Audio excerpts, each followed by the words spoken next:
अस्सलाम वालेकुम नाजरीन, आप देख रहे हैं नया पाकिस्तान और मैं हूं शहजाद इकबाल। अमरीकी सदर डोनाल्ड ट्रंप की जानिब से पीर को गजा में जंगबंदी के लिए 20 नुकाती अमन मंसूबा पेश किया गया था और मंगल को हमास को इस मंसूबे को तस्लीम करने के लिए 3 से 4 दिन की डेडलाइन दी गई थी, जिससे आज 3 दिन गुजर चुके हैं। ताहम अभी तक हमास की जानिब से तो इस मंसूबे पर बाज़ाब्ता जवाब सामने नहीं आया है, जिसके बाद अब से कुछ देर पहले अमरीकी सदर डोनाल्ड ट्रंप ने हमास को मुआहदे पर दस्तखत करने के लिए इतवार की शाम 6 बजे तक का वक्त दे दिया है। सदर ट्रंप ने अपने बयान में कहा है कि हमास के पास मुआहदा करने का यह आखिरी मौका है। मुआहदे पर दीगर ममालिक दस्तखत कर चुके हैं। हमास मुआहदा नहीं कर सका तो इसके सख्त नताइज भुगतना पड़ेंगे, जबकि मुआहदा करने से हमास के जंगजुओं की भी जान बच जाएगी। दूसरी तरफ सदर ट्रंप के साथ अमन मंसूबे पर मुशावरत करने वाले 8 मुस्लिम ममालिक की जानिब से ट्रंप के 20 नुकात में तब्दीली पर तहफ़्फ़ुज़ात के बावजूद हमास को इस मंसूबे पर कायल करने की कोशिशें की जा रही हैं।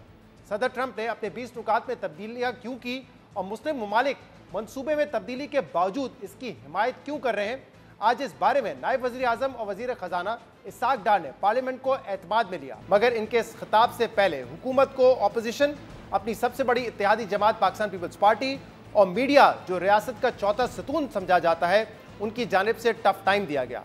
पाकिस्तान पीपल्स पार्टी ने वज़ीर आला पंजाब मरीम नवाज के बयान के खिलाफ कौमी असम्बली और सेनेट से वॉकआउट किया। साफियों ने नेशनल प्रेस क्लब पर हमले के खिलाफ कौमी असम्बली की प्रेस गैलरी से वॉकआउट किया, जबकि पाकिस्तान तहरीक इंसाफ ने ट्रंप मंसूबे की हिमायत पर हुकूमत को शदीद तनकीद का निशाना बनाया। और दिलचस्प बात यह है कि आज वुज़रा के मनाने पर पीपल्स पार्टी ने इसाक डार की तकरीर से पहले ऐवान से वॉकआउट खत्म कर दिया, जबकि 2 रोज़ पहले वफाकी वज़ीर कानून आज़म नज़ीर तारर ने मरीम नवाज के बयान पर पीपल्स पार्टी से माफ़ी भी मांग ली थी। मगर आज भी मरीम नवाज अपने मौक़िफ़ पर डटी रही और एक तकरीब से खिताब में उन्होंने कहा कि कोई चाहे जितना वॉकआउट करता रहे, मैं माफ़ी नहीं मांगूंगी। बहरहाल नायब वज़ीर आज़म इसाक डार ने आज अपनी तकरीर में पार्लियामेंट को ट्रंप डील पर एतमाद में लेते हुए वजाहत की कि ट्रंप के 20 नुकात में तब्दीली के बावजूद मुस्लिम ममालिक ने मंसूबे को कबूल क्यों किया।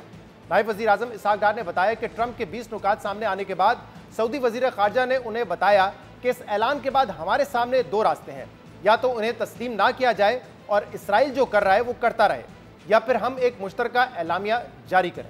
अमेरिका ने अनाउंसमेंट भी की और 20 पॉइंट प्लान भी एक अनाउंस किया साथ। मुझे सऊदी वज़ीर ख़ारजा का मैंने फ़ोन जब ऑन किया तो मैसेज थे, तो मैंने उनसे बात की। मैंने कहा खैरियत है। उन्होंने कहा कि ब्रदर वो उन्होंने हमारा जो भेजा था, अक्सर जो अर्जेंट चीज़ें हैं वो तो माननी हैं, लेकिन कुछ चीज़ें अभी भी हमें उनको इंगेज करना पड़ेगा। क्या चॉइसेस थी? 2 चॉइसेस थी।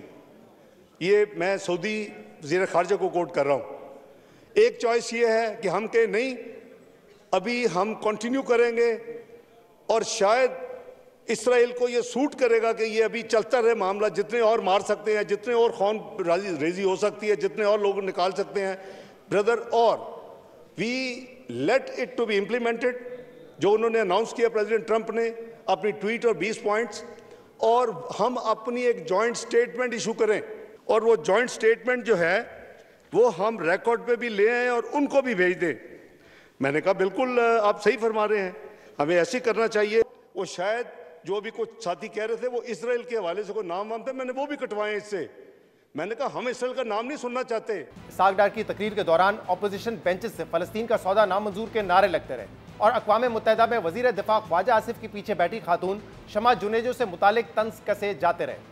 अपोजिशन बेंचेस से यह सवाल भी उठा कि ट्रंप के 20 नुकात मंजर आम पर आने से पहले ही वज़ीर आज़म शहबाज शरीफ ने इसकी हिमायत में बयान क्यों जारी किया, जिसके जवाब में इसाक डार ने फिर दोहराया कि गजा अमन मुआहदे के लिए ट्रंप ने जो 20 पॉइंट्स दिए वो मनवन हमारे नहीं है। वज़ीर आज़म ने बयान इसलिए जारी किया क्योंकि किसी को इल्हाम नहीं था कि सदर ट्रंप जो 20 नुकात जारी करेंगे उसमें तब्दीलियां कर दी जाएंगी। मैं पूछना चाहता हूं कि मियां साहब को क्या जल्दी थी कि अभी मिस्टर ट्रंप का वो 20 नुकाती पॉइंट भी नहीं आए थे, क्या उसने ट्वीट कर दी? जो 8 इस्लामी ममालिक हैं, इस 8 इस्लामी ममालिक में एक भी सरबराह ने ट्वीट किया? वजीर आजम जो है ना वो माफी मांगे अपने कौम से कि उसने अपनी कौम के जज्बात को मजरूह किया है। कोई भी एग्रीमेंट हो जिसमें फ़लस्तीनी अवाम की राय शामिल न हो, वो किसी तौर पर काबिल कबूल नहीं है। ट्यूसडे को मैंने ये क्लियर कर दिया कि ये जो 20 पॉइंट जो ट्रंप साहब ने जो पब्लिक की हैं ये हमारे नहीं हैं, ये मनोवन हमारे नहीं हैं। मैंने कहा कि इसमें कुछ चेंजेस की गई हैं जो हमारा ड्राफ्ट था, मेरे पास सारा रिकॉर्ड मौजूद है। तो ट्वीट आ गई, वो भी ट्रांजिट पे थे, मैं पीर को आ गया था, वो आज सुबह पहुंचे हैं, उनकी और एंगेजमेंट थी। तो उन्होंने जब प्रेसिडेंट ट्रंप ने ब्रॉडर ट्वीट की, उसके जवाब में उन्होंने वो ट्वीट कर दी। जनाब स्पीकर, किसी को इल्हाम तो नहीं होना था कि जी वो 20 पॉइंट वो नहीं है जो हमने 8 मुल्कों ने भेजे। इसके अलावा असद कैसर ने अपनी तकरीर में सेनेटर मुश्ताक अहमद की इसराइली फौजियों के हाथों गिरफ्तारी पर हुकूमत से उनकी रिहाई के लिए इकदाम करने का मुतालबा भी किया है। वाज़ेह रहे कि जमात इस्लामी से ताल्लुक रखने वाले साबिक सेनेटर मुश्ताक अहमद गजा के समुद्री नाकाबंदी तोड़ने और गजा इमदाद ले जाने की कोशिश करने वाले इस समूद फ्लोटेला का हिस्सा हैं, जो इस पर इसराइल ने बुध की रात को हमला करके 450 से जायद इंसानी हकूक के कारकुनों समेत सियासी और समाजी कारकुनों को गिरफ्तार कर लिया था। और आज इसी काफिले की आखिरी कश्ती मेरिनेट, जिस पर पोलैंड का झंडा था और उसमें 6 अफराद सवार थे, उसे भी इसराइल ने कब्जे में ले लिया है। मुंतजिमीन के मुताबिक इसराइल ने आखिरी कश्ती को गजा से तकरीबन 42 नॉटिकल मील के फासले पर रोक कर कब्जे में लिया है। ग्लोबल समूद फ्लोटिला के काफिले में शामिल कश्तियों पर नस्ब कैमरे से रिकॉर्ड की गई वीडियोज में देखा जा सकता है कि कैसे इसराइल ने कश्तियों पर धावा बोला और इंसानी हकूक के कारकुनों से दहशतगर्दों जैसा सलूक किया। 40 से ज्यादा कश्तियों पर मुश्तमिल इस काफिले में पाकिस्तान समेत 45 से ज्यादा ममालिक के तकरीबन 500 से ज्यादा कारकुनान शामिल है, जिनमें स्वीडन की मशहूर माहौलियाती कारकुन ग्रेटा थनबर्ग समेत पाकिस्तान से साबिक सेनेटर मुश्ताक अहमद और लाहौर के 32 साला उज़ैर निज़ामी भी शामिल है। और अहम बात यह है कि सैयद उज़ैर निज़ामी समूद फ्लोटिला के उस वाहिद कश्ती में सवार थे जो इसराइली हमले से महफूज रहने में कामयाब रही। आज यूनानी कब्रस की हुकूमत ने एक बयान में इसकी तस्दीक करते हुए कहा है कि यह कश्ती बहरा रोम के जजीरे पर लंगर अंदाज हो गई है, जिसके बाद सैयद उज़ैर निज़ामी ने सोशल मीडिया पर जारी अपने वीडियो पैगाम में कहा कि उनकी कश्ती कब्रस पहुंच चुकी है। सैयद उज़ैर ने हुकूमत पाकिस्तान और वज़ीर आज़म शहबाज शरीफ से मदद की अपील करते हुए कहा कि उन्हें ट्रांजिट वीज़ा जारी किया जाए ताकि उनकी पाकिस्तान वापसी मुमकिन हो सके। अल्हम्दुलिल्लाह हम साइप्रस पहुंच चुके हैं, हमारी कश्ती यहाँ पर पोर्ट पे लग चुकी है, लेकिन अनफॉर्चुनेटली साइप्रस के अंदर पाकिस्तानी एम्बेसी मौजूद नहीं है, सिर्फ एक ऑनररी कॉन्सुलेट मौजूद है। और इस वक्त मेरी हुकूमत पाकिस्तान से अरबाब इख्तियार से, ख़ास तौर पे मिनिस्ट्री ऑफ फॉरेन अफेयर्स से मेरी दरख्वास्त है कि मेरी जल्द अज जल्द पाकिस्तान वापसी के लिए इक़दामात उठाए जाएँ और कॉन्सुलेट जो ऑनररी कॉन्सुलेट साइप्रस के अंदर मौजूद है उनके ज़रिए एक ट्रांजिट वीज़ा जारी करवाया जाए ताकि मैं आज जुम्मे के दिन पाकिस्तान के लिए फ़्लाइट ले सकूं, क्योंकि उसके बाद फिर हफ्ता और इतवार दोनों दिन एम्बेसीज़ और कॉन्सुलेट्स बंद होते हैं। तो मेरी रिक्वेस्ट है कि मेरा पैगाम अरबाब इख्तियार तक पहुँचाया जाए। इसराइली वज़ारत ख़ारजा के मुताबिक ग्लोबल समूद फ्लोटिला से गिरफ्तार अफराद को इसराइल से यूरोप डिपोर्ट कर दिया जाएगा, जबकि रॉयटर्स के मुताबिक ग्लोबल समूद फ्लोटिला से गिरफ्तार किए गए अफराद में से इटली के पार्लियामेंट के 4 अराकीन को रिहा कर दिया गया है जो आज रोम पहुंच जाएंगे, जबकि बाकी कारकुनान को मुमकिना तौर पर पीर या मंगल को चार्टर्ड फ्लाइट्स के जरिए यूरोपीय दारुल हुकूमतों में भेजा जाएगा। इसराइल की जानिब से ग्लोबल समूद फ्लोटिला पर धावा बोलने, कारकुनान को गिरफ्तार करने के बाद दुनिया के कई अहम ममालिक में मुजाहरों का सिलसिला भी शुरू हो चुका है, जो आज भी जारी है। आज स्पेन के शहर बार्सिलोना में होने वाले मुजाहरे में तकरीबन 15,000 अफराद ने शिरकत की, जहां मुजाहरीन की पुलिस के साथ झड़पें भी देखी गई। इसके अलावा पेरिस, एडिनबरा, रोम और न्यूयॉर्क में भी बड़े बड़े मुजाहरे देखे गए। दूसरी तरफ आज सदर ट्रंप की हमास को दी गई डेडलाइन खत्म हो रही है और खबरें हैं कि कतर, तुर्की और मिस्र अभी भी हमास को मंसूबे की हिमायत पर कायल करने की कोशिशें कर रहे हैं, जबकि सदर ट्रंप और इनकी इंतजामिया गजा में जंगबंदी को लेकर पुरुम्मीद है।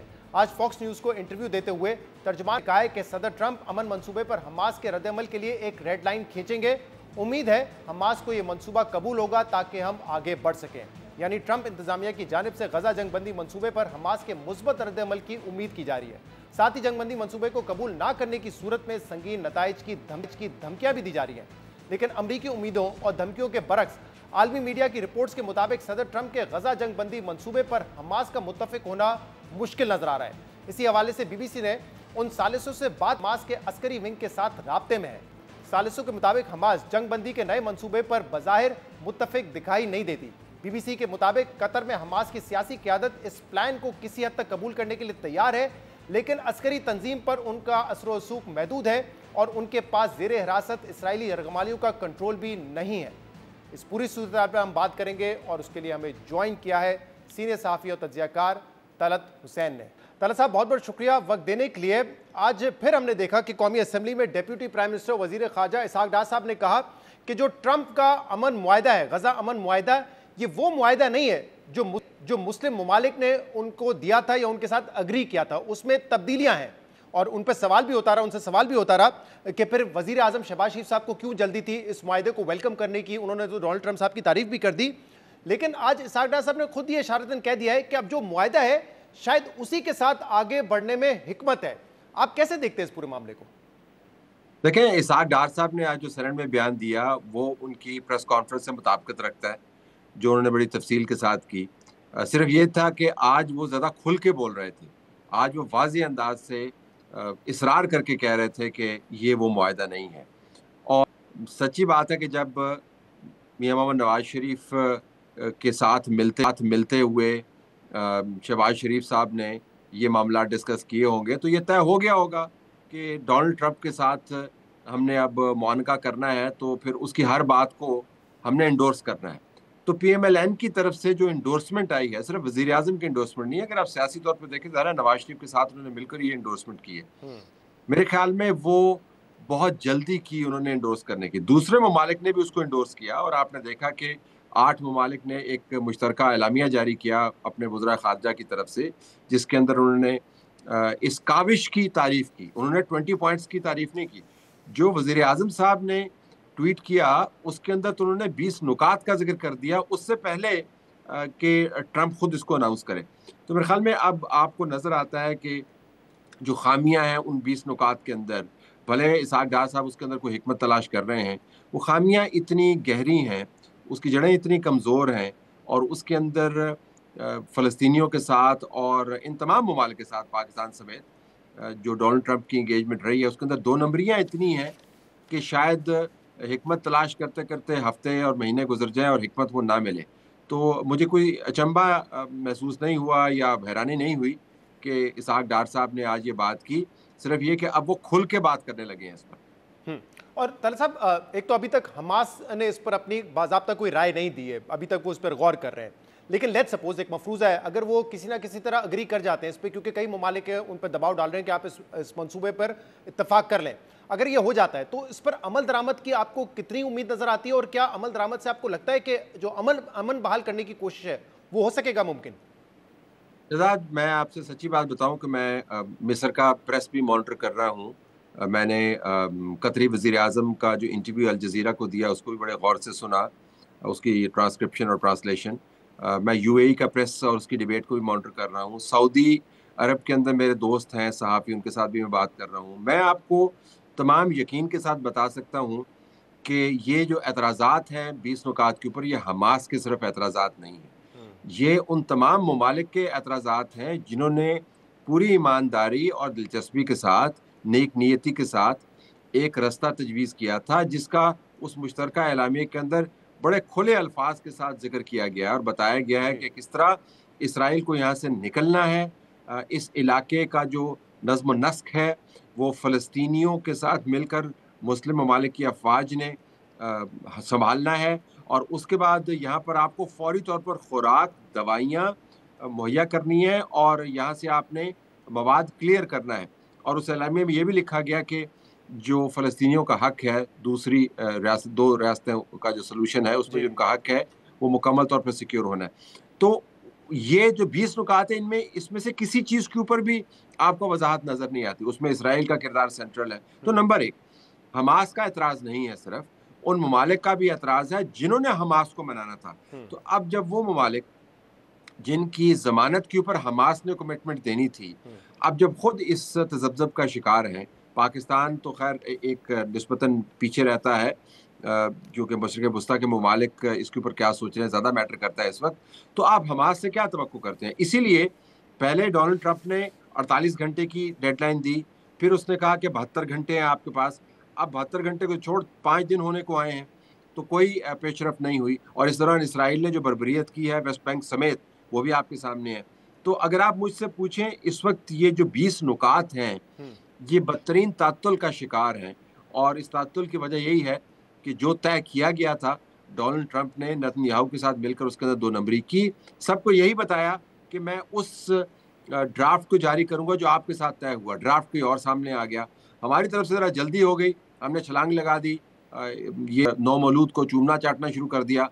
तो अब पता चले कि ये तो बच्चा जो है इस वार्ड में पैदा ही नहीं हुआ था, ये तो कहीं पर और इसकी पैदाइश हुई थी। लेकिन अभी भी बाज़ाहिर ये लग रहा है कि जैसे आज सागडा साहब ने कहा कि अब हमारे पास एक रास्ता ये है कि जो एग्रीमेंट हुआ है वो रहे और हम अपना एक जॉइंट प्रेस रिलीज जो पहले भी जारी किया गया है वो जारी कर दें, यानी कि अग्रीमेंट तो अब वही रहेगा जो नेतन्याहू के साथ हुआ है, या आपको लगता है कि उसमें कोई तब्दीली हो सकती है, मुस्लिम ममालिक की मिलकर दोबारा निगोशिएट कर सकते हैं उस पर? देखिए, असल में तो ये होना चाहिए कि जो आपने एलामिया जारी किया 8 ममालिक ने और जो 20 नुकात आए, उन नुकात के अंदर जो फासला है उसको आपने पहले बैठ के रिकंसाइल करना है जी। लेकिन अगर आपने 20 नुकात वाला फार्मूला ले लिया तो शहजाद वो काबिल अमल नहीं है ना इस हालत में, क्योंकि आपने नेतन्याहू की तशरीह भी सुन ली थी, बिल्कुल बराबर में खड़े होकर उसने तशरीह की थी। उसने क्या बताया था, प्लान क्या है? प्लान ये है कि आपने मुकम्मल तौर पर दहशतगर्दी का इंफ्रास्ट्रक्चर जिसको वो कहते हैं उसको हटाना है, हमास ने अपने आप को डिसबैंड करना है, ये तमाम कंट्रोल सिक्योरिटी का इसराइल के हाथ में होगा, ना इसके अंदर फ़लस्तीनियन अथॉरिटी होगी गज़ा के अंदर, ना इसके अंदर हमास होगा, और गज़ा और वेस्ट बैंक का कोई ताल्लुक नहीं होगा। यानी जो 2 स्टेट सोल्यूशन की बुनियाद है फ़लस्तीनी रियासत की हैयत तरकीबी, उसको अंडरमाइन कर दिया। तो इस सूरत में आप मुझे बताएं ना, 20 नुकात के ऊपर अमल दरामद कौन करवाएगा? ये ममालिक तो नहीं, अगर वो करवाते हैं तो फिर अपने एलामिया के साथ नहीं खड़े हो सकते। इसके अलावा एक और मामला है जो बर्बरियत है इसराइल की, वो तो हम देख रहे हैं, और दूसरा मामला ये है कि वो भूख को भी एक हथियार बनाकर जो है लोगों की जानें ले रहे हैं। और हमने देखा कि जो समूद फ्लोटेला है जिसमें 40 से ज़्यादा कश्तियां हैं, 500 से ज़्यादा इंसानी हकूक़ की तंजीमें, उनके कारकुनान हैं, वो वहाँ पे कोशिश कर रहे थे इमदाद पहुँचाए, लेकिन आपको पता है 2 रोज़ पहले उनको वहाँ पे रोक लिया गया। खबर आई कि जो आखिरी कश्ती थी वो भी अब इसराइल ने अपने कब्जे में ले ली है। आप इस पूरे मामले से 2010 में गुजर चुके हैं, उस वक्त फ्रीडम फ्लोटेला थी जिसमें आप थे, इसराइल ने उसको कैप्चर किया था, आप इसराइल की कैप्टिविटी में रहे। ज़रा समझाइएगा कि इस वक्त एग्जैक्टली क्या कैफियत होगी उन लोगों की, इसराइल क्या करेगा, उस वक्त क्या हुआ था, क्या आप हमें इस पर तफसीलात दे सकते हैं इस पर? देखिए, उस वक्त तो चूँकि जहाज़ बहुत बड़े थे, तो इस वजह से उनके ऊपर जो हमला हुआ वो बहुत ही शदीद नौइयत का था, जिसके अंदर हेलीकॉप्टर्स इस्तेमाल किए गए, कमांडोज़ ने बाकायदा कमांडो एक्शन के ज़रिए उस शिप को टेक ओवर किया। वहाँ पर 450 लोग मौजूद थे। 12 मिनट के अंदर उन्होंने 10 अफराद को शहीद किया, 60 अफराद को उन्होंने ज़ख्मी किया।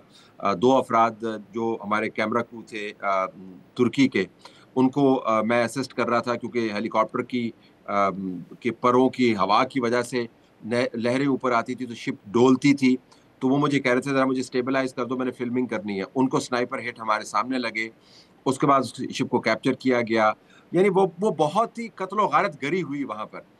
उसके बाद का जो प्रोसेस है उसमें मुझे नहीं लगता कि कोई तब्दीली आई होगी। अब इन लोगों को उन्होंने अपनी पोर्ट के ऊपर उतारा होगा, पोर्ट के ऊपर उतार कर इन्होंने उससे पहले उनको 12-14 घंटे इन्होंने शदीद ज़दोकोब किया होगा, स्ट्रेसफुल कंडीशन के अंदर बिठाया होगा, हथकड़ियाँ इनको लगाई होंगी, इनको बाथरूम जाने की इजाज़त नहीं दी गई होगी। फिर उसके बाद इनकी नाम निहाद इमिग्रेशन करेंगे, जो लंबा तवील है उसके अंदर 14 घंटे लगाते हैं, आपको ज़मीन पे बिठाए रखते हैं। स्ट्रिप सर्च करेंगे इनको, इनका तमाम इक्विपमेंट ले लिया होगा, इनके मोबाइल ले लिए होंगे, इनके कैमरे छीन लिए होंगे, इनकी घड़ियाँ ले ली होंगी, इनके पास कोई चीज़ नहीं छोड़ी होगी। फिर इनको ये जेल में रखेंगे और जेल में जो है वो बदतरीन किस्म के हालात होंगे, खाना कम होगा, लोग ज़्यादा होंगे।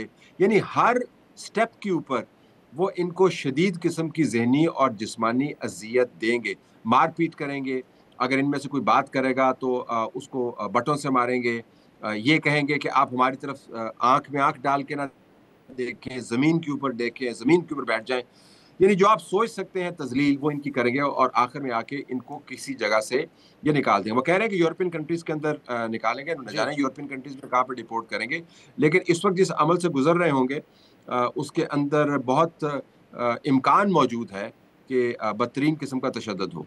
जिस फ्लोटेला में आप शामिल थे तलत साहब, आप बता रहे हैं उसमें तो बाकायदा खून रेजी हुई थी, 10 लोगों को वहाँ पे जाँबाग किया गया, वहाँ पे आप कह रहे हैं लोग ज़ख्मी हुए। इस मरतबा अगर ये नहीं हो रहा है तो हम ये समझे कि एक तो आलमी प्रेशर भी है इस वक्त इसराइल पे बहुत ज़्यादा, और दूसरी वजह ये भी हो सकती है कई कश्तियाँ जो है वो यूरोपियन ममालिक की हैं, जैसे आखिरी कश्ती जो आज अपनी तहवील में ली है इसराइलियों ने, उस पर पोलैंड का झंडा है। क्या ये फ़र्क है आपके ख्याल में या कोई और वजह हो सकती है? बिल्कुल आपने सही कहा कि एक तो झंडे का फ़र्क है अगरचे जिस कश्ती पर हम थे वो तुर्की की किश्ती थी, लेकिन उसके ऊपर भी तकरीबन 37 ममालिक के नुमाइंदगान मौजूद थे। नॉर्वेजियंस मौजूद थे, ब्रिटिश मौजूद थे, अमेरिकन मौजूद थे, फ्रांस के लोग मौजूद थे, बहुत सारे लोग वहाँ पे मौजूद थे, लेकिन झंडा उसके ऊपर तुर्की का लगा हुआ था। और दूसरी बात ये कि उस वक्त उन्होंने, जो मुझे इस पर हैरानी हुई, कि अपने विजुअल्स खुद जारी किए हैं और या उन विजुअल्स को रोका नहीं है जिन विजुअल्स को वो रोक सकते थे। उस मरतबा उन्होंने सबसे पहले तो 12-14 घंटे पहले उन्होंने सैटेलाइट जैम कर दी, फिर उसके बाद उन्होंने ड्रोन्स के साथ रैकी की, फिर उन्होंने जो उनकी बोट्स हैं उन बोट्स के ज़रिए वो आए, शिप पर चढ़ने की कोशिश की, फिर उन्होंने हेली के ज़रिए अटैक किया, फिर कमांडोज को उतारा, फिर गोलियां मारी। मतलब वो तो मैं नहीं समझता कि अगर वो इतना बड़ा नाइटमेयर ना होता तो इससे बेहतर हॉलीवुड की कोई मूवी बन सकती है। इस मरतबा तो एक कंसंट्रेटेड नहीं थी, शिप्स ज्यादा थी, कश्तियां थी, जहाज नहीं था। मेरे ख्याल में इस वजह से बचत होगी, लेकिन आपने सही कहा कि झंडों का भी फर्क है। राइट, मैं एक और जरा सियासी और अमूमी मामले पर बात आपसे करना चाह रहा हूँ। देखिए, पिछले कुछ महीनों में हमने देखा है कि खारजी सतह पर तो हुकूमत भी हासिल हुई है, लेकिन दाखिली सतह पे मामलात ऐसा लगता है कि बहुत ज़्यादा कंट्रोल में नहीं है और बड़ी एक हार्ड हैंडेड अप्रोच है हुकूमत की, सख्त रवैया है हुकूमत का। क्या मामला है कि खारजी सतह पे इतनी कामयाबी मिल रही है, लेकिन इंटरनली दाखिली सतह पे बहुत सारी चीज़ें ऐसा लगता है कि हुकूमत के कंट्रोल से बाहर होती जा रही है और हुकूमत की जो अप्रोच भी है वो बहुत हार्ड हैंडेड है। क्या वजह आपको नजर आती है इसकी? मुझे तो लगता है कि अप्रोच है ही नहीं। और दूसरी बात है कि जब आपके पास कोई रोड मैप नहीं हो तो आप टामक टोइयाँ मारते हैं। और आपने बिल्कुल सही बताया, अगर आप दूसरे अल्फाज से आप ही के अल्फाज की समरी में सामने रखो तो 4 फेडरेटिंग यूनिट और 2 फेडरेटिंग टेरिटरीज वो इस वक्त किसी न किसी एहतजाज या बवाल की गिरफ्त में हैं, और एक इस्लामाबाद रह गया था जिसके बीच में आपने कल प्रेस क्लब के ऊपर जिस किस्म का तशद्दुद किया, बैनुल-अक़वामी खबरें बन गई। यानी आपने तमाम फेडरेशन और उसका मरकज़ जो है वो बदतरीन अंदरूनी मामलात या उनकी मिस हैंडलिंग की वजह से बैनुल-अक़वामी नज़रों के अंदर आप लेके आए हैं। वो तो हमारी अब स्ट्रेटेजिक अहमियत ज़्यादा है और दुनिया हमसे इंगेज कर रही है। वरना आप शहजाद, आपको पता है कि अगर हालात इतने मुवाफ़िक ना हो खारजी महाज के ऊपर, तो अंदरूनी महाज जो हम खोली आ रहे हैं हर तरफ, ये हमारे गले में पड़ जाएंगे। लेकिन इस बात से कतई नज़र कि दुनिया में कैसे देखेगी, मैं समझने से कासिर हूँ कि ये किस किस्म की पॉलिसी है कि हर जगह पर आपने एक आग लगाई हुई है और आप बुझाने को तैयार नहीं है। कोई हफ्ता ऐसा नहीं गुजरता जब मुंह मारी ना हो, जब लड़ाई ना हो, जब हम और आप बैठकर ये बातें ना कर रहे हों। और जो स्ट्रेटेजिक मामलात हैं जहाँ पर हमें बहस करनी चाहिए, हमें आज हिंदुस्तान के एयर चीफ की स्टेटमेंट के ऊपर बहस करनी चाहिए, हमें आज हिंदुस्तान के वज़ीर दिफा की स्टेटमेंट के ऊपर बहस करनी चाहिए, हमें अफगानिस्तान के मामलात जो हम पर असरअंदाज हो रहे हैं इन पर बहस करनी चाहिए। लेकिन मैं तो फ्रैंकली, मेरा जो तज्जियाती फ्रेमवर्क है वो तो फालज का शिकार हो गया है जब मैं इन हालात को देखता हूँ। हमने ऐसे हालात पहले कभी नहीं देखे जहाँ पर जानते बूझते हुए आप बैल को भी जाके टक्कर मार रहे हैं और बैल को भी कह रहे हैं कि आप मुझे टक्कर मार। और ये महाज तो हुकूमत ने बहुत सारे खोल लिए हैं, चैलेंजेस भी हैं, लेकिन क्या ये कहा जा सकता है कि इससे हुकूमत को कोई खतरा भी हो सकता है? देखिए, हुकूमत के लिए एक ही वो किस ज़माने में हम इश्तिहार देखते होते थे, एक हो नेक हो। तो हुकूमत का ख्याल है कि उनके पास एक ही ट्रम्प कार्ड है और वो है कि इस्टेब्लिशमेंट के साथ उनके ताल्लुकात अच्छे हैं। जब तक ये ताल्लुकात अच्छे हैं तो उनको कोई ख़तरा नहीं है और ये सबसे कमज़ोर कार्ड है। लेकिन जब आप ये कार्ड खेल रहे होते हैं तब आपको एहसास नहीं होता कि कितना कमज़ोर कार्ड है। मेरे ख्याल में ट्रम्प के साथ इंगेजमेंट के बाद ये रीइंफोर्स हो गया है इमेज कि पाकिस्तान अंदरूनी हालात को, मामलात को मौखर कर सकता है, किसी और तरीके से भी किसी और वक्त पर उठा रखेंगे, क्योंकि बैनुल-अक़वामी हालात सधार का शिकार हैं। फिर मार्केट भी अपवर्ड ट्रेंड में है, IMF का रिव्यू भी हो रहा है। सो जब आप हुकूमत से बात करते हैं तो उनको अपने बड़े इशारे जो हैं, इस्टेब्लिशमेंट के इशारे के अलावा, उनको ठीक नज़र आते हैं। लेकिन ये तो बिल्कुल अक्लमंदी की बात नहीं है, क्योंकि जब आपके लिए हालात मुवाफिक हों तो आपको अपने मसाइल को कम करना चाहिए। यहाँ पे गंगा उल्टी बह रही है। बहुत बहुत शुक्रिया। तलत हुसैन साहब हमारे साथ मौजूद थे। प्रोग्राम में एक ब्रेक शामिल करते हैं, मजीद बात करेंगे, हमारे साथ रहिएगा।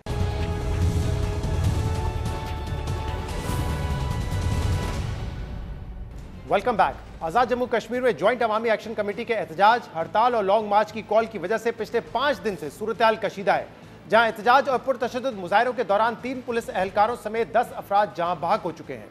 मामले की हसासियत और संगीनी को देखते हुए कल वज़ीर आज़म शहबाज शरीफ ने ज्वाइंट अवामी एक्शन कमेटी के एहतजाज और लॉन्ग मार्च के मामले के हल के लिए 8 रुकनी मुज़ाकराती कमेटी तश्कील दी थी, जिसमें साबिक वजीर आजम राजा परवेज अशरफ की सरबराही में वफाकी वुज़रा एहसन इकबाल, अमीर मुकाम सरदार यूसुफ, तारिक फजल चौधरी समेत राना सनाउल्लाह, कमर ज़मान कायरा और आज़ाद कश्मीर के साबिक सदर और सिफारतकार सरदार मसूद खान शामिल हैं। इस मुज़ाकराती कमेटी ने कल ज्वाइंट अवामी एक्शन कमेटी के साथ मुजफ्फराबाद में मुज़ाकरात का आगाज़ किया था, जो आज भी जारी हैं। ताहम कई घंटों से जारी मुज़ाकरात के दूसरे दौर का भी अभी तक कोई फैसला सामने नहीं आया है। कल मुज़ाकरात के पहले दौर के बाद वफाकी मुज़ाकराती कमेटी ने बातचीत को मुस्बत करार दिया था, जबकि ज्वाइंट अवामी एक्शन कमेटी ने हुकूमती टीम से मुशावरत के लिए आज तक का वक्त मांगा था। अहम बात यह कि आज़ाद कश्मीर में ज्वाइंट अवामी एक्शन कमेटी ने 38 मुतालबात पर मुश्तमिल चार्टर ऑफ डिमांड 2 अगस्त को आज़ाद कश्मीर हुकूमत के हवाले किया था और उन पर अमल दरामद के लिए हुकूमत को 8 हफ्ते का टाइम फ्रेम दिया गया था। लेकिन इन मुतालबात पर पेशरफ ना होने के बाद ज्वाइंट अवामी एक्शन कमेटी ने 29 सितंबर को कश्मीर भर में हड़ताल और 1 अक्टूबर को मुजफ्फराबाद की जानिब लॉन्ग मार्च की कॉल दी थी। इस कॉल पर अमल दरामद से पहले वफाकी वुज़रा अमीर मुकाम और तारिक फजल चौधरी पर मुश्तमिल कमेटी ने आज़ाद कश्मीर हुकूमत और ज्वाइंट अवामी एक्शन कमेटी के दरमियान सालिसी की कोशिश की थी, लेकिन 2 मुतालबात यानी कि माजरीन की 12 नशिस्तों के खात्मे और वुज़रा की तादाद और मरात में कमी के मुतालबात पर डेडलॉक सामने आया था। इसलिए अब देखना होगा कि वफाकी हुकूमत की मुज़ाकराती कमेटी और ज्वाइंट अवामी एक्शन कमेटी इन मुतालबात पर किस हद तक लचक दिखाने के लिए तैयार होती है। इन मुज़ाकरात में शामिल हुकूमती रहनुमा सेनेटर राना सनाउल्लाह मुजफ्फराबाद से इस वक्त हमारे साथ मौजूद है। राना साहब, बहुत बहुत शुक्रिया वक्त देने के लिए। आपके मुज़ाकरात हुए ज्वाइंट एक्शन कमेटी के साथ और आज भी ये मुज़ाकरात का सिलसिला जारी है, ये डायलॉग कहाँ तक पहुँचे हैं? जी, इस सिलसिले में जो डायलॉग हैं वो अभी भी हैं और कल हमने एक जो है वो राउंड किया था और उसके बाद फिर वो साहिबान जो हमारे साथ एक 3 रुकनी कमेटी अवामी एक्शन कमेटी की तरफ से जो है वो गुफ्तगू में शामिल, तो वो फिर पीछे गए थे अपने दूसरे दोस्तों से जो को उनकी कमेटी गालमन को 31 रुकनी कमेटी है। तो उसके साथ फिर उनकी अप्रूवल, उनके साथ मशावरत के बाद वो आज सुबह फिर वापस आए और फिर उनके साथ जो है वो को तकरीबन 2.5-3 घंटे जो है वो मुख्तलिफ इश्यूज़ के ऊपर जो है वो बात हुई। तो अब जो उनके साथ जो चीज़ें फाइनल हुई हैं और जिनमें को थोड़ा फ़र्क है उनकी राय में और हमारी राय में, तो उसके ऊपर वो दोबारा जो है वो मुशावरत के लिए गए हैं और होपफुली मेरा ख्याल है कि अगले घंटे 1.5 घंटे में जब वो वापस आएंगे तो इंशाल्लाह यानी एक एग्रीमेंट के बहुत नज़दीक पहुंच चुके हैं। अब मामूली सी बातें हैं कि जिनके ऊपर जो है वो बात फाइनल होके तो इंशाल्लाह ताला ये एग्रीमेंट जो है ये साइन होगा। अच्छा, चलें, ये तो बड़ी अच्छी बात है। आप कह रहे हैं कि मामला जो है वो हल हो जाएंगे। वैसे भी हुकूमती कमेटी जो पहले गई थी जिसमें तारिक फजल चौधरी साहब थे, अमीर मुकाम साहब थे, वो ये बता रहे थे कि 38 में से 36 नुकात तो हमने इनके तस्लीम कर लिए। 2 के हवाले से ये बताया गया था कि देखें उसमें कोई आईनी अमेंडमेंट की ज़रूरत पड़ेगी और उसके लिए लेजिस्लेशन चाहिए होगी। वो नुकात थे 12 सीटें महाजरीन की और दूसरा जो वुज़रा हैं उनकी मरात या काबीना को महदूद करने के लिए, उनकी तादाद कम करने के लिए। तो इस पर क्या डायलॉग हुआ है आप लोगों का?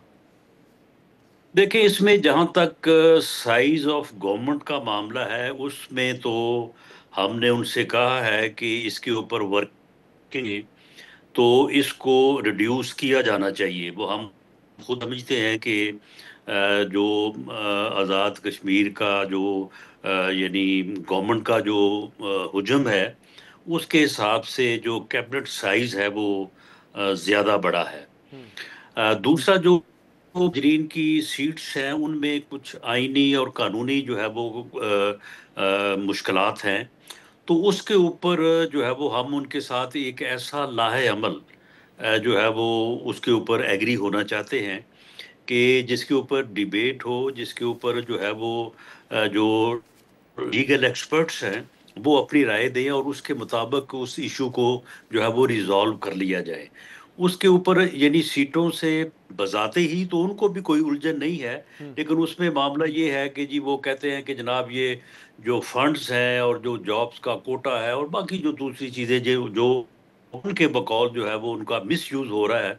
तो ये सारी चीज़ें जो हैं ये कल भी हमने एक हद तक जो है वो उनके साथ एग्री किया था, तो उसके बाद फिर वो गए, लेकिन फिर वो वापस जब आए हैं तो उन्होंने फिर इसमें जो है वो 1-2 चीज़ें जो हैं वो उनके ऊपर दोबारा जो है वो उन्होंने जोर दिया है। तो अब हमने एक नई सूरत जो है वो उनके साथ एग्री करके तो वो अब वापस गए हैं अपनी जो मेन कमेटी है उसके साथ मशावरत के लिए। और जैसे ही वो वापस आते हैं तो मुझे उम्मीद है कि ये एग्रीमेंट जो है ये फिर साइन हो जाएगा, और जो प्रोटेस्ट जो कि एक पुरतशद्दद शक्ल इख्तियार कर गया था तो उसका जो है वो खात्मा हो जाएगा उसका। अच्छा, पहले तो ये बता दें कि क्या इस हवाले से भी बात हुई कि जब हुकूमत 36 नुकात इनके मान गई थी और 2 पर मजीद बात करने के लिए तैयार थी, तो ये पुरतशद्दुद मुजाहिरों की ज़रूरत क्यों पेश आई? क्या इसके बगैर मामला सॉर्ट आउट नहीं किया जा सकता? जैसे हुकूमत की सतह पे भी पहले सिर्फ 2 अरकान की कमेटी बनाई गई, अब एक ज़्यादा पावरफुल 8 रुकनी कमेटी बनाई गई है। तो ये कमेटी पहले भी बन सकती थी, वहाँ से भी थोड़ा सा लचक दिखाई जा सकती थी, तो मामला इस पुरतशद्दुद वाक़ये से पहले भी सॉर्ट आउट हो सकता था।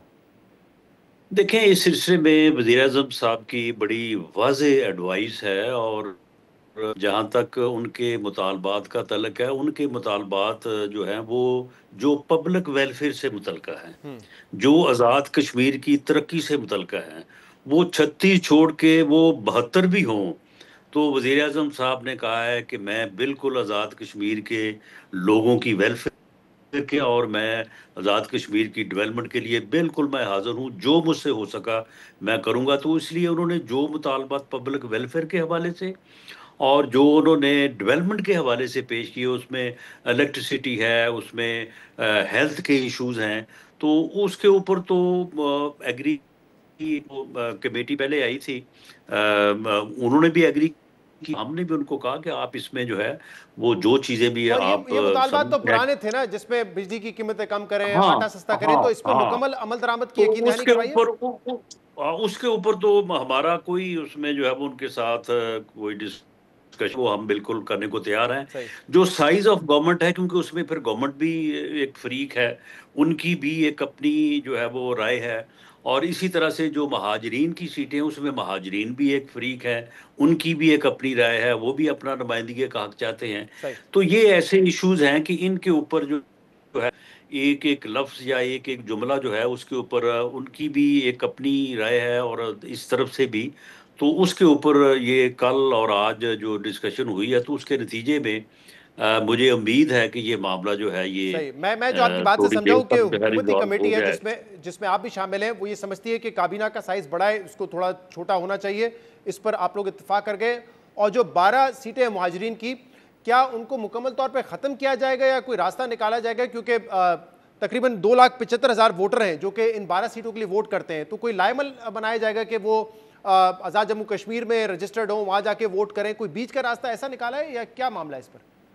ये इस तरह के यानी कई रास्ते हैं जिनको कल भी डिस्कस किया है, आज भी डिस्कस किया है, और हमारी उनसे यही रिक्वेस्ट थी कि आप इनको बेयक कलम जो है वो इसको ख़त्म करने की बजाय जो है वो इन चीज़ों पर एक तरीक़ाकार, क्योंकि उनको जो यानी प्रॉब्लम है या जो शिकायत हैं, उनमें से वो चीज़ें जायज़ भी हैं।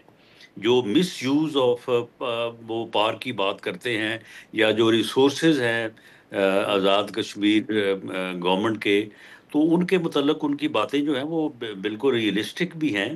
तो हमारा ये ख़्याल है कि उनके ऊपर जो है वो फ़ोकस किया जाए, ना कि जो हक़ नुमाइंदगी है उसके ऊपर। तो इसकी डिफरेंट शेप्स हैं जो जिनके ज़रिए से उन महाजरीन को नुमाइंदगी का हक़ भी जो है वो उनको हासिल रहे, और जो शिकायत यहाँ पे लोगों को हैं, उनका भी जो है वो हल हो चले, सके। होपफुली ये पुरअमन तरीके से मामला सॉर्ट आउट हो जाए। लेकिन राना साहब, आपकी हुकूमत कुछ और महाज भी खोल रही है, जिसमें से एक महाज पीपल्स पार्टी के साथ है।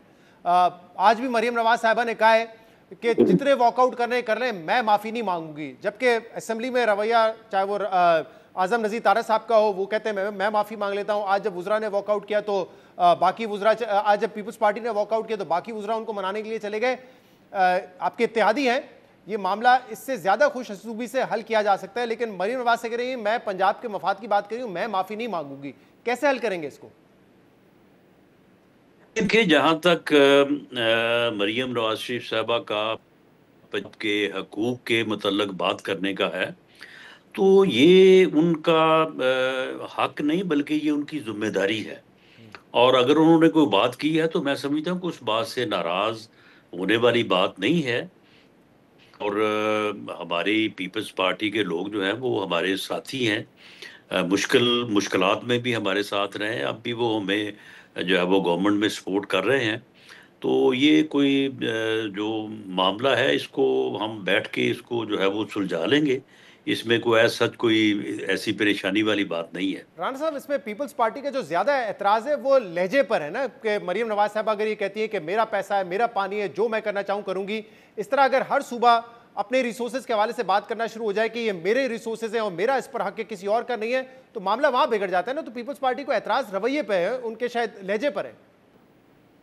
नहीं शहजाद इकबाल, अगर कोई भी सोर्स हो, अगर मिसाल के तौर पे पानी जो है ये पाकिस्तान का है, लेकिन एक फार्मूले के तहत जो कि एग्रीमेंट है तमाम सूबों के, उसमें से जो हिस्सा पंजाब के हिस्से में आ गया, तो उस हिस्से को पंजाब को जो है वो अपनी मर्जी से या जिस भी बात अंदाज से जाए जो तो वो शिकवा है वो क्यों टेक्निकल इस्तेमाल नहीं नुक्ता कर नहीं है, वो कह सकता। रहे हैं कि जिस लहजे में बात की जाती है उस पर उनको एतराज है ना, उस पर वो माफी का मुतालबा कर रहे हैं। नहीं देखें देखें फिर लहजा जो है ना, फिर ये जब ये कैनाल्स के ऊपर प्रोटेस्ट हो रहा था, तो वहाँ पे जो है वो हाईवे बंद करके तो हर वक्त पंजाब को पानी चोर कहा जाता था। तो फिर हमने तो इस तरह से इस एतराज को जो है वो प्रोजेक्ट नहीं किया उस वक्त। वो तो नेशनलिस्ट तो पार्टीज मामला कर रही थी, सिंध की पीपल्स पार्टी तो नहीं कर रही थी। पीपल्स पार्टी तो खुद ऐसा लग रहा है कि उसके उनके प्रेशर में आ गई थी।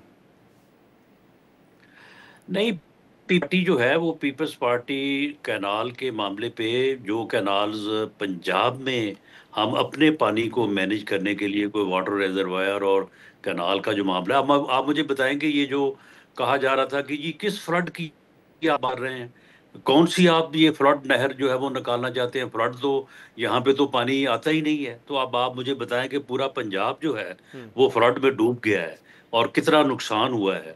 तो फिर अगर ये बात साल पहले जो है हम ये करते थे कि हमें ये नहर आप निकालो, और इसमें जब फ्लड आया करेगा तो वो पानी जो है वो, एक तो ये है कि वो तबाही नहीं कर सकेगा, दूसरा ये है कि वो काम आएगा, और ये इलाका जो है वो सारा यानी मिलियन ऑफ एकड़ जो है वो अच्छा, जो फ्लड्स सैराब अभी आए होंगे। हैं जिन दरियाओं से, उसका ताल्लुक इन नहरों से तो नहीं बनता, उस पर तो कोई फायदा नहीं होता राणा साहब।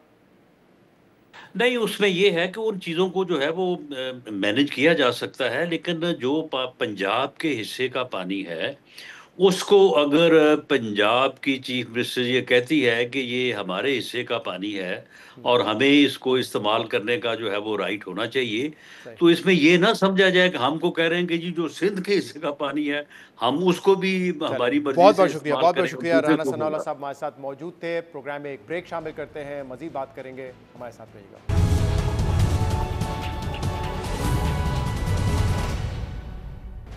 Welcome back. Justice Tariq Mahmood Jahangiri की डिग्री और बतौर जज काम करने की अहलियत को लेकर पिछले 2 हफ्तों के दौरान supreme court, Islamabad high court और सिंध हाई कोर्ट में कुछ अहम फैसले सामने आए।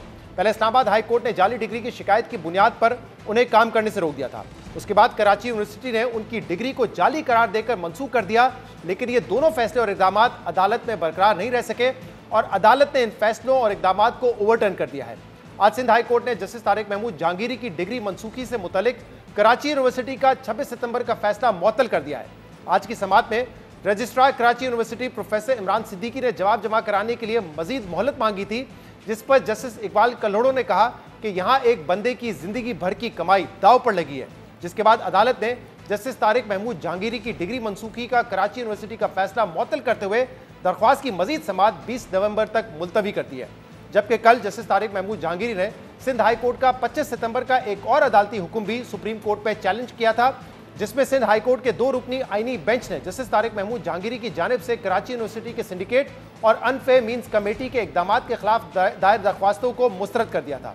अहम बात यह कि कराची यूनिवर्सिटी ने 26 सितंबर को जस्टिस तारिक महमूद जहांगीरी की लॉ डिग्री को जाली करार देकर मनसूख कर दिया था और उन्हें अनफेयर मीन्स इस्तेमाल करने का मुर्तकिब करार देकर 3 साल के लिए किसी भी इम्तिहान में शिरकत पर पाबंदी लगा दी थी। इसके अलावा 16 सितंबर को इसी जाली डिग्री के खिलाफ शिकायत को बुनियाद बनाकर इस्लामाबाद हाई कोर्ट में चीफ जस्टिस सरफराज डोगर की सरबराही में 2 रुकनी बेंच ने सुप्रीम जुडिशल काउंसिल की हतमी कार्रवाई तक जस्टिस तारिक महमूद जहांगीरी को काम करने से रोक दिया था, जिस पर जस्टिस तारिक महमूद जहांगीरी ने chief justice Islamabad high court के इस इकदाम को सुप्रीम कोर्ट पर चैलेंज किया था, जहां 3 दिन पहले 5 रुकनी आईनी बेंच ने इस्लामाबाद हाई कोर्ट के इस फैसले को कलअदम करार दिया और जस्टिस तारिक महमूद जहांगीरी को केसेस की समाअत की इजाजत दे दी थी। अब 18 अक्टूबर को सुप्रीम जुडिशल काउंसिल का इजलास होना है, जिसमें मिजाज फोरम जस्टिस तारिक महमूद जहांगीरी की डिग्री के मामले पर हतमी फैसला देगा। प्रोग्राम में आगे बढ़ते हैं और एक और खबर पर बात करते हैं। एशिया कप को स्कैंडलाइज करने के बाद भारत खवातीन वर्ल्ड कप को भी सियासतज़दा करने लगा है। भारतीय मीडिया ने पाकिस्तानी कमेंटेटर सना मीर की जानिब से एक पाकिस्तानी खिलाड़ी की वाबस्तगी आज़ाद कश्मीर से बताने पर सना मीर के खिलाफ नफरत अंगेज मुहिम शुरू कर दी है। पाकिस्तानी कमेंटेटर और साबिक कप्तान सना मीर ने कल पाकिस्तान और बांग्लादेश के दरमियान मैच में कमेंट्री के दौरान यह कहा था कि पाकिस्तानी क्रिकेटर नतालिया परवेज का ताल्लुक आज़ाद कश्मीर से है, जिस पर भारतीय मीडिया ने उनके खिलाफ नफरत अंगेज मुहिम का आगाज कर दिया है। जिसके बाद साबिक क्रिकेटर सना मीर ने अपने खिलाफ चलने वाले प्रोपेगेंडे पर वजाहती बयान जारी किया है। सना मीर ने कहा कि यह अफसोसनाक है कि मामलात को बढ़ा चढ़ाकर पेश किया जा रहा है। कमेंट्री के लिए खिलाड़ी का शहर से ताल्लुक बताना मामूल की बात है। बतौर कमेंटेटर यह हमारी कहानी बयान करने का हिस्सा है कि खिलाड़ी कहां से आते हैं। इस मामले पर अवामी सतह पर वजाहत देने की जरूरत अफसोस की बात है। सना मीर ने मजीद कहा कि मामले को सियासी रंग देना इंतहाई अफसोसनाक है। खेल से वाबस्ता शख्सियात को गैर जरूरी दबाव का सामना करना पड़ा है। इस मामले को सियासी रंग ना दिया जाए। नाज़रीन, आज के प्रोग्राम में इतना ही। शो से इजाजत दीजिए। अल्लाह हाफिज।